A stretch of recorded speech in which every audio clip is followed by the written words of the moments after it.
Well, thank you, everyone, and thank you for joining today. I much appreciate everyone. And if you're getting ready to fall asleep as the last presentation of the day, curl up and maybe get a new good book or YouTube video on automotive hacking, whatever the case may be. Or if it's the last presentation, excited to go out and start your hacking adventure today, well, I'm looking forward to closing the presentation up today. And we're going to dive into a little bit of the compliance piece of this, because one of the things, as you'll find out, and I'll get a little bit into my bio here in just a second, but it's all not just the wonderful world of hacking and digging into JS files and looking for all those secret either robots.txt or pen testing, all that fun stuff that's out there.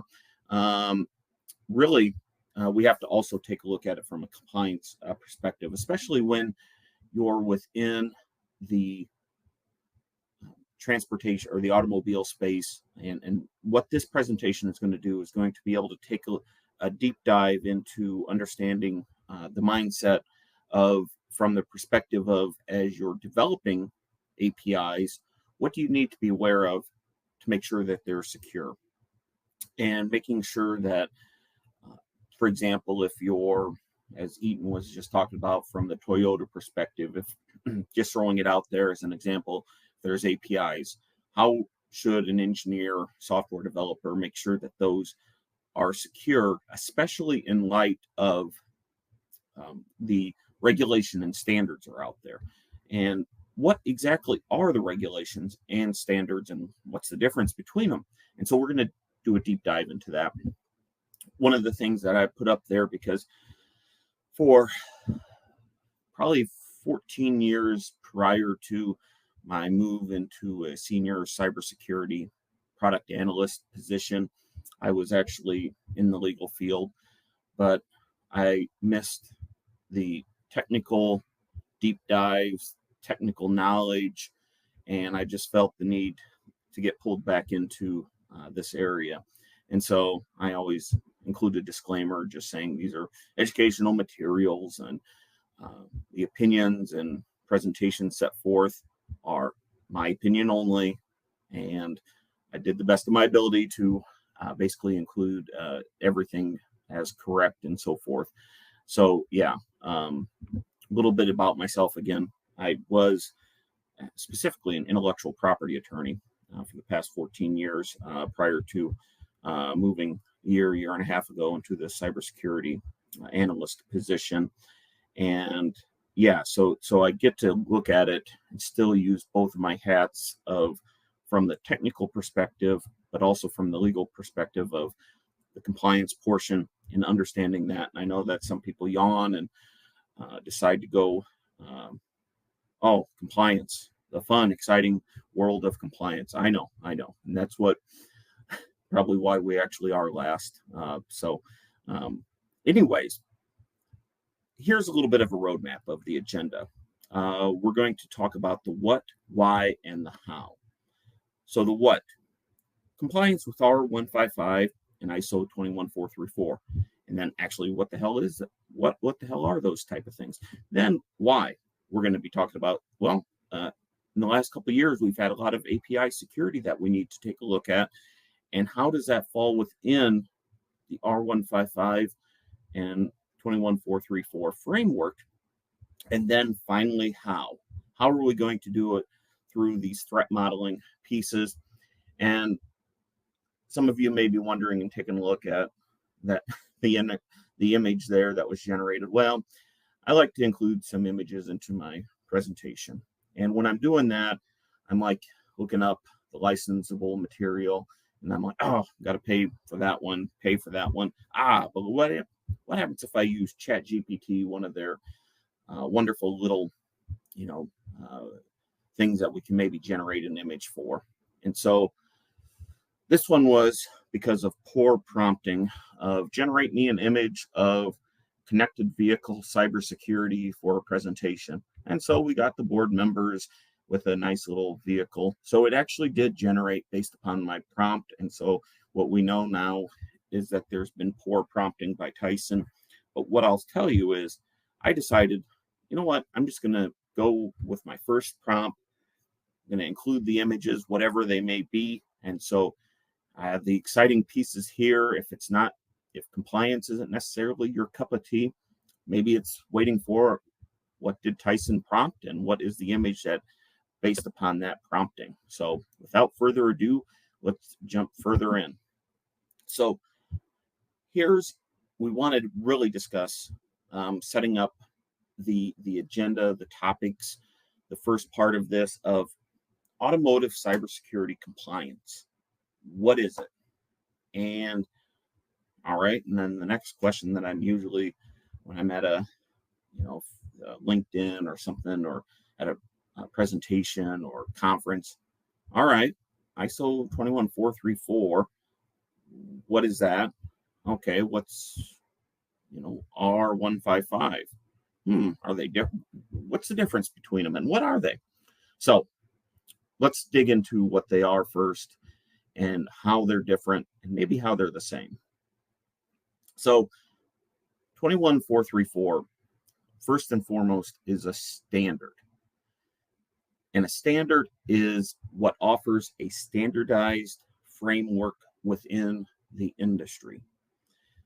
In this particular instance, it's typically designed by industry or collaboration between an industry under the International Standards Organization.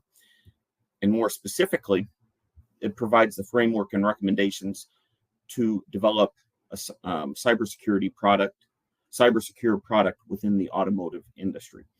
So you had a whole bunch of actors within the automotive industry that are related in some way. They worked together. They sent maybe a couple representatives. They get together. It's kind of like, I don't know, the Senate or some type of legislative body. But in the sense of this, they're not creating rules that are necessarily binding. They're setting up, here's the framework, the best practices. If you're outside of this, well, there's not going to be anything because there's no legal ramifications, maybe outside of something within a contract or along those lines. But it's a developed framework. Okay, excellent.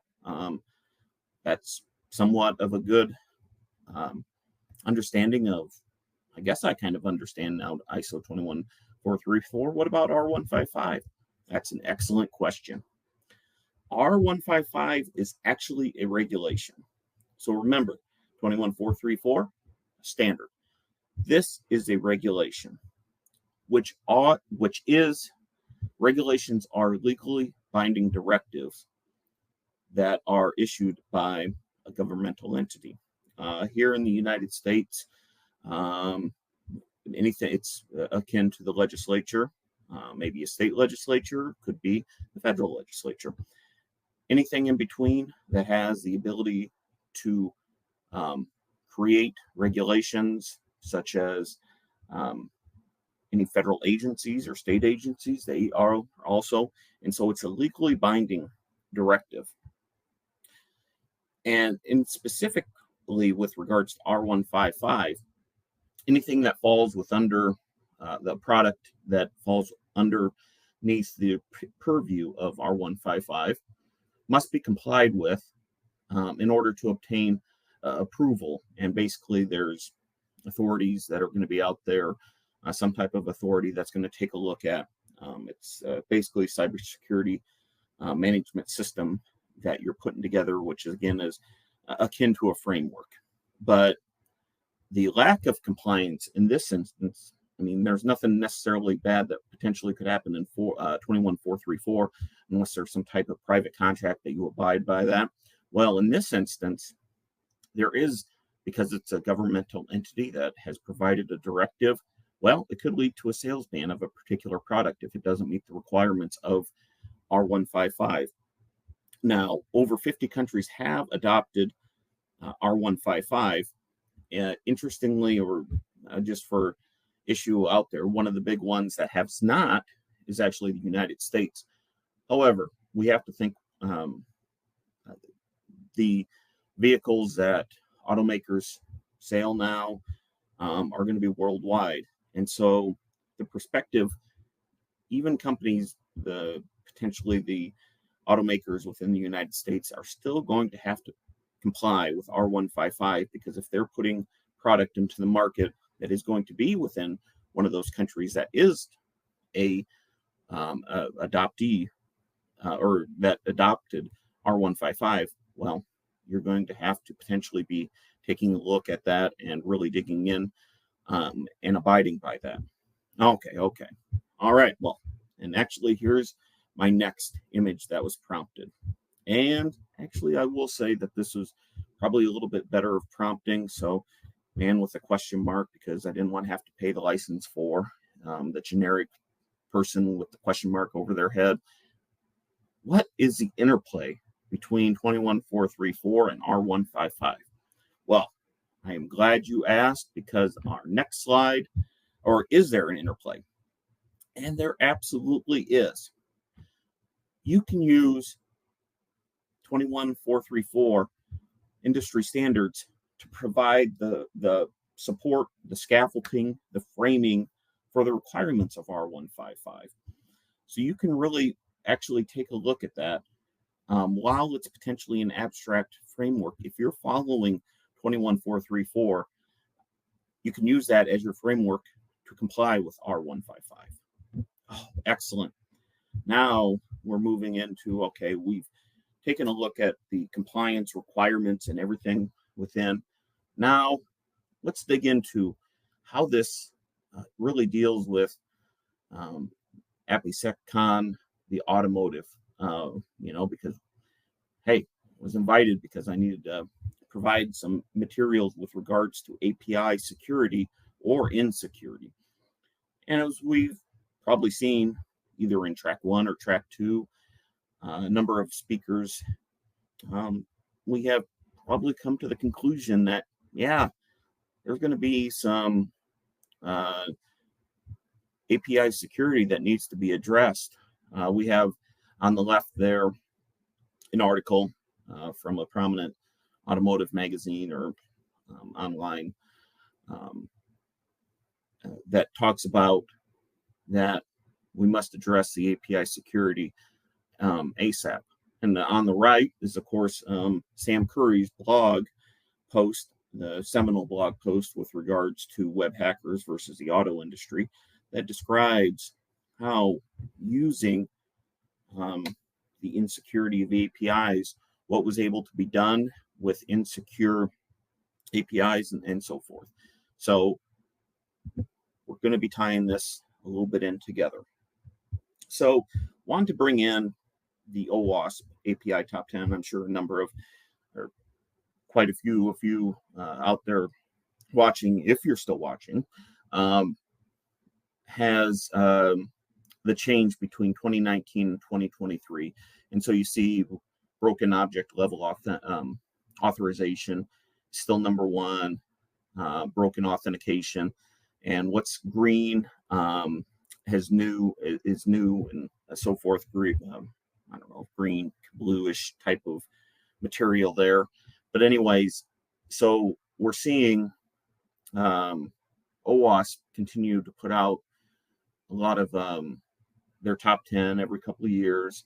And so here's the API security piece of it. And so not only, so of course, this is within the web security space, and we can take a look from that, but there's still ability to take a look at from the perspective of the automobile makers.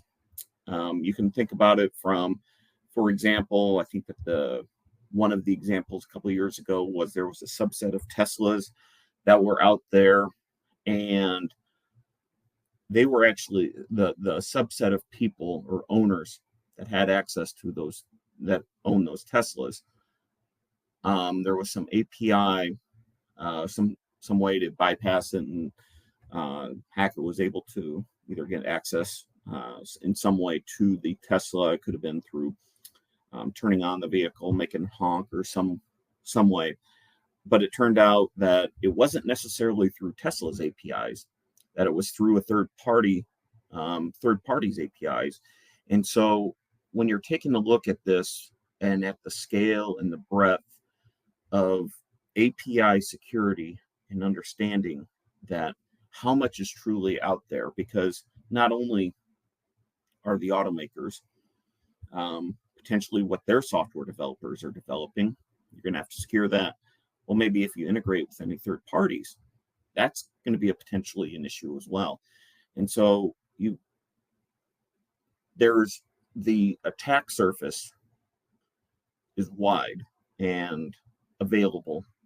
And so as you're taking a look at this and trying to understand from a compliance perspective, because at the end of the day, R155 is going to be something, and there's going to be sufficient materials within R155 that while it doesn't explicitly talk about API security, it certainly encompasses and is written in such a way or drafted in such a way that it can broadly encompass API security. And so really at the end of the day, this is where we're approaching, taking a look at, and so forth.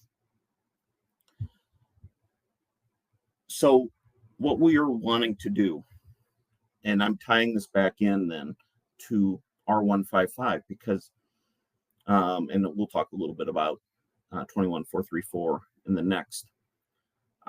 But since this is a legally binding directive, well, what's it establish? And how does this actually relate to API security?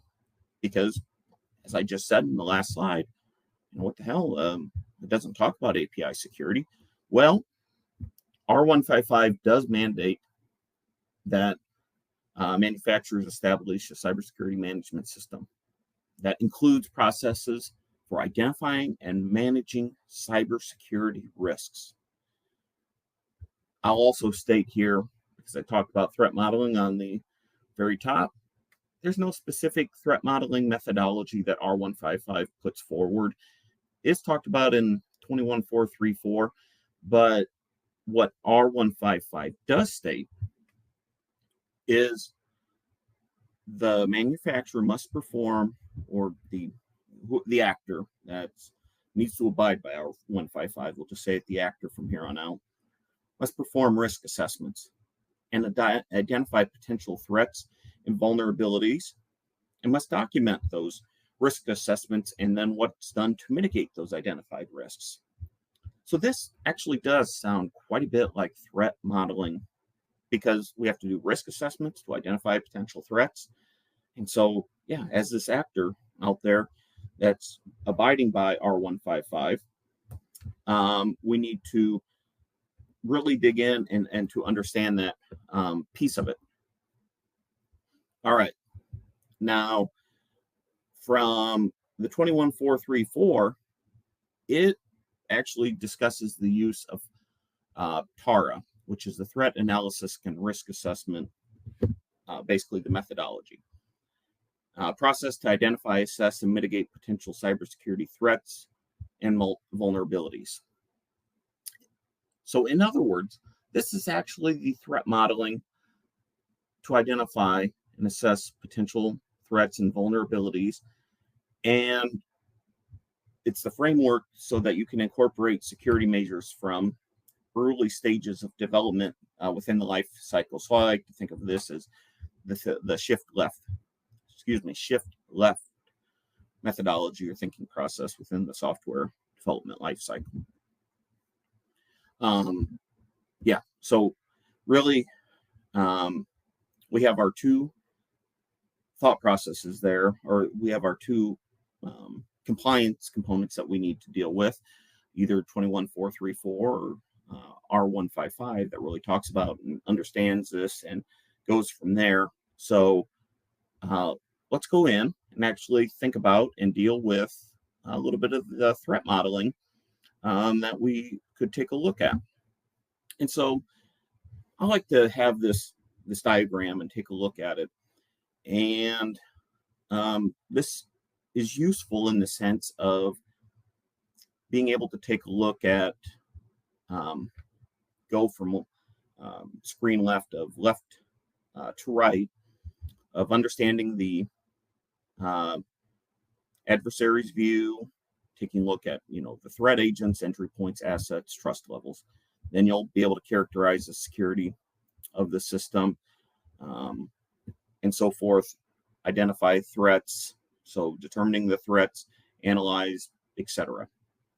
And in the next couple slides, we're actually going to go through a process here that actually practically applies how we can actually implement this into the program, that if you're a manufacturer or if you're necessarily looking at it from the different perspective of maybe you're, threat modeling from the red teaming point of view, or a bug bounty program, and so forth. So this is still probably a really good exercise for you to take a look at and break up each of the different components to understand what the entry points are, assets, trust levels, etc.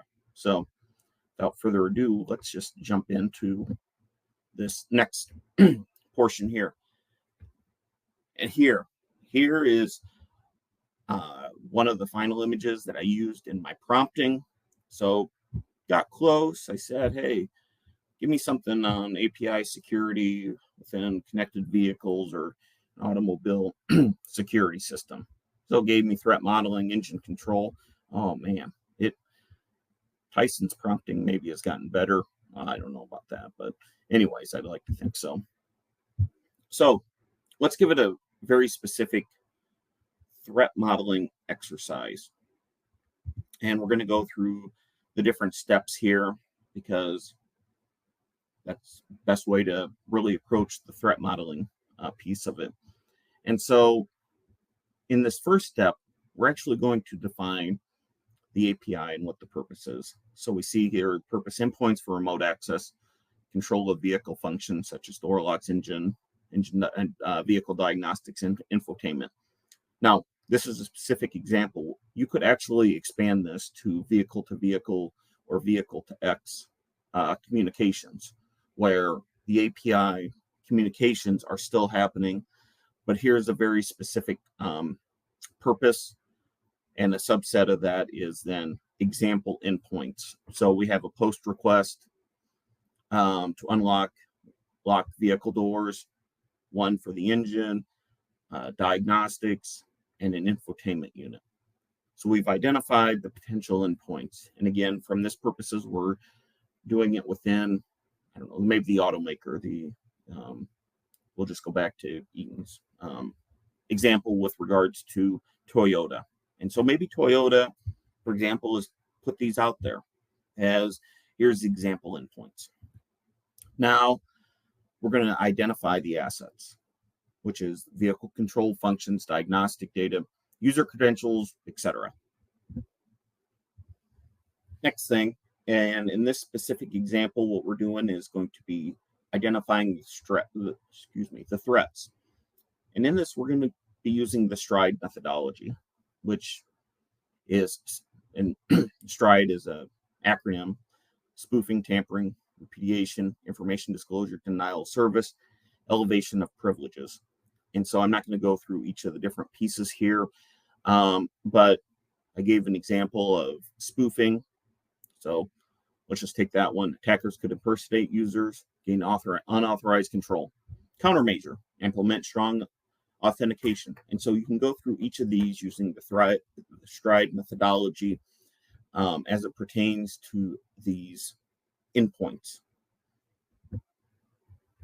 Now, we're actually going to, we gotten our group together, our software developers, and we're going to say design the countermeasures. And so let's just, for an example, and this is not the exhaustive list by any means, but there's going to be authentication where you're using a specific authentication protocol, authorization, how you're going to apply the role-based access control to restrict access to sensitive endpoints.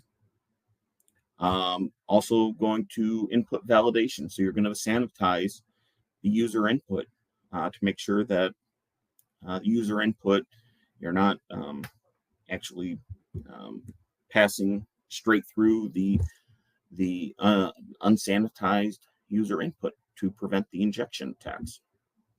And so, wrapping up here, what we wanted to accomplish is to first take a look at what the compliance structure is within the automobile cybersecurity environment currently stands. So R155, 21434.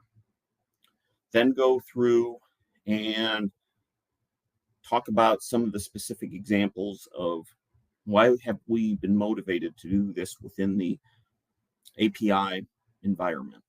And so we saw where, and as we've probably seen in the different tracks that have been going on all today, well, API security is a must because you're probably going to continue to still have some type of level of control to the vehicle through API requests. And therefore, how are we going to approach this and within the compliance framework to ensure we're actually doing it? And then finally, ending up with how can we do it within the compliance environment itself? So what's the interplay? What are some specific examples of how we can approach this and understand the API security framework that's given by R155 and then ISO 21434?